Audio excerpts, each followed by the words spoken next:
What's going on, folks? I wanted to make this video to show you all why I'm not a fan of putting your AC condensers on top of your roof.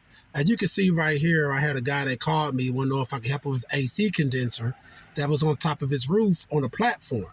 And sometimes over time, especially if you have a platform that wasn't made very well, or it was half rotten or something like that, that platform basically can collapse. And what you can have is a situation like this to where you have this whole AC unit right here that's about to basically fall off of this house.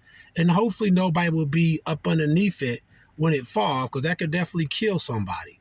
As you can see, it's literally the platform it's set on is broken, and that unit is sitting there hanging on by nothing more than just the wires that's connected it into the house. So I want to show you all part of the reason why, if you're having some AC work done on your house, or talking about possibly putting your condenser on top of your house, that you may not want to do that. You may want to opt to have that condenser put somewhere down the ground.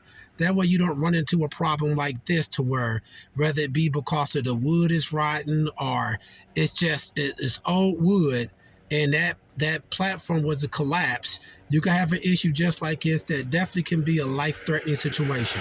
So I just wanted to show you all this, just to show you one of the reasons why, if you're thinking about putting your condenser on top of your house, maybe to save space or something, you'll be better off to pay the money if you had to.